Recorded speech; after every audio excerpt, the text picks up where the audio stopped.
कि इंक्वायरी करो और हमें बताओ कि क्या बात है, उसका आगे क्या होगा। आप लोग सोच रहे होंगे कि ये प्रेस कॉन्फ्रेंस क्यों हो रही है। कल जिस वक्त मुझसे कहा गया था तो मैंने भी यही सोचा था, और इस प्रश्न का जो उत्तर मेरे जहन में आया मैं आप लोगों के साथ शेयर करना चाहता हूँ।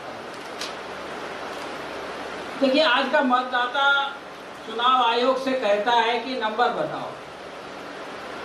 जैसे ये पूछते थे कि कागज बताओ वरना हम तुम्हारी जो है वो नागरिकता खत्म कर देंगे। तो आज एक आदमी ने वोट किया, वो ये बोल रहा है कि भाई हमको बताओ कि हमारे साथ कितने लोगों ने वोट दिया, कितने लोगों ने मत दिया। तो चुनाव आयोग का जवाब आता है कि 4 तारीख तक आप जो है वो इंतजार करो, 4 तारीख को सब मालूम पड़ जाए। अब वो मतदाता बोलता है कि भाई मैं रिजल्ट बताने के लिए नहीं बोल रहा, किसको कितना मत मिला ये मत बताइए आप मुझको तो सिर्फ ये बताइए कि कितने लोगों ने अपने मताधिकार का प्रयोग किया। तो चुनाव आयोग का जवाब ये आता है कि हम ये बताने के लिए बाध्य नहीं है। हमारा जो मैंडेट है उसके अंदर ये नहीं है कि तुम जो है वो लोगों को ये बताओ कि साहब लोगों को कितना वोट मिला। ये एक अजीब और गरीब सिचुएशन है। देखिए, जब मैंने इस पे गौर किया तो मेरी समझ में ये आया कि चुनाव आयोग उसके बारे में बहुत लंबी चौड़ी एफिडेविट डालता है और ये कहता है कि अगर हम ये बता देंगे तो देश में अफरा तफरी फैल जाएगी। सवाल ये है कि सिर्फ ये बता देने से कि कितने लोगों ने वोट दिया है, देश में अफरा तफरी कैसे फैलेगी, ये बात भी समझ में नहीं आती। देखिए, ऐसा है कि हम लोग जब छोटे थे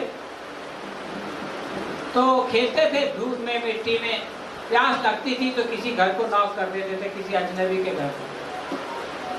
कोई औरत दरवाजा खोलती थी तो उसको कहते थे अक्का ताई आपा पानी दो, तो वो पानी दे देती थी, साथ में कोई चॉकलेट वॉकलेट दे देती थी।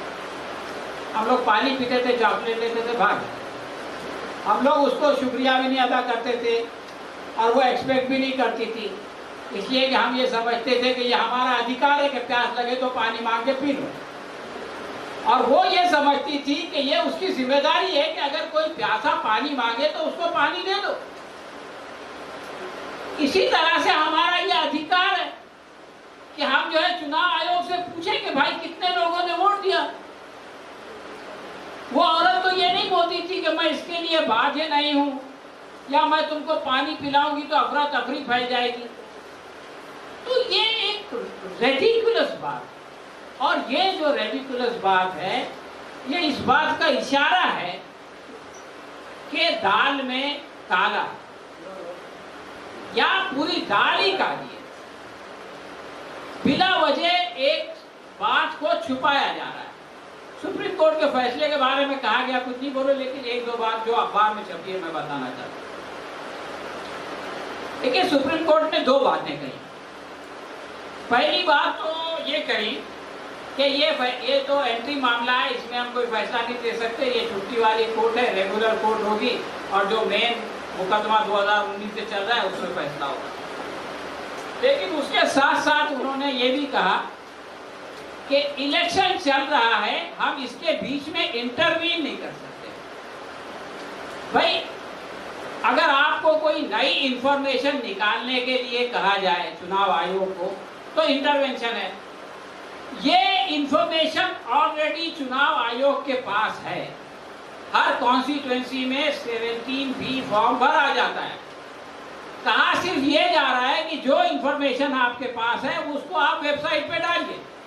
जैसे बॉन्ड के बारे में नई इंफॉर्मेशन लाने के लिए नहीं कहा जा रहा है, इसलिए जो इंफॉर्मेशन मौजूद है उसको वेबसाइट पे डालने के लिए कहना इंटरवेंशन नहीं है।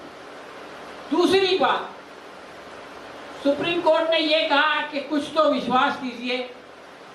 अरे भाई, विश्वास इतने दिनों तक था तो कौन गया सुप्रीम कोर्ट में? विश्वास नहीं है, विश्वास उठ रहा है, तभी तो लोग जा रहे हैं। और अगर ये फिगर्स, ये डाटा जो चुनाव आयोग के पास है, उसने इसको अपनी वेबसाइट पे डाल दिया तो विश्वसनीयता बढ़ेगी। आप चाहते हैं कि लोग विश्वास करें तो चुनाव आयोग को भी ऐसे काम करना पड़ेगा कि जिससे विश्वसनीयता बढ़े। अगर चुनाव आयोग ऐसे आर्ग्यूमेंट देगा तो इससे विश्वास बढ़ेगा नहीं, बल्कि विश्वास जो है वो घटेगा। आखिरी बात मैं कहना चाहता हूं कि ये जो सरकार है, केंद्र सरकार और चुनाव आयोग के बीच में जो प्रेम रोग है, जिसका जिक्र अभी उनका बहन कर रही थी, उसको देख के मुझको अमर प्रेम का एक गाना याद आता है। वो गाना आप लोगों ने सुना होगा, चिंगारी कोई भड़के तो सावन उसे बुझाए, और सावन जो अगर लगाए तो कौन बुझाए।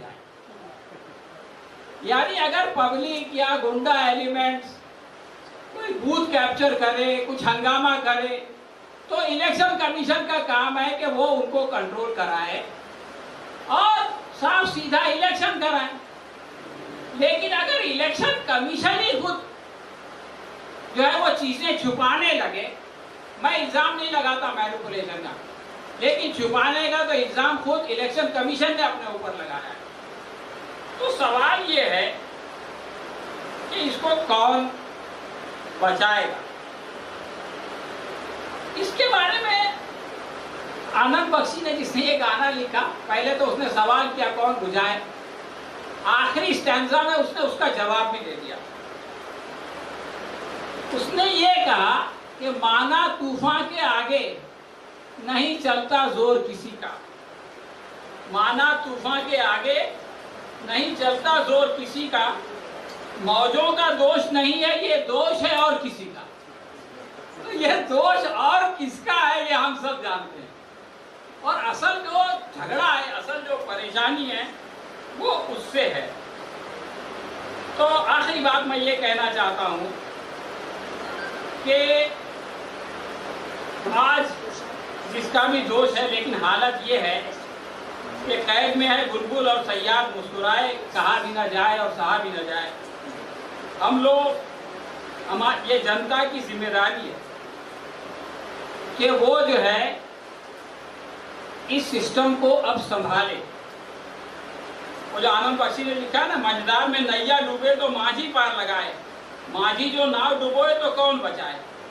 तो ये जो परिस्थिति है, इसमें अवाम का काम है कि वो माझी को नाव डुबोने से रोके, क्योंकि अगर ये नाव डूब जाएगी तो खाली माझी नहीं डूबेगा, बल्कि उसमें बैठे हुई सारी सवारियां, सारे मुसाफिर भी डूब जाएंगे। तो सवाल सिर्फ माझी का नहीं है, सवाल सिर्फ इलेक्शन कमीशन का नहीं है, बल्कि हम सबका है, और हम सबको इस नाव को डूबने से बचाना है। धन्यवाद।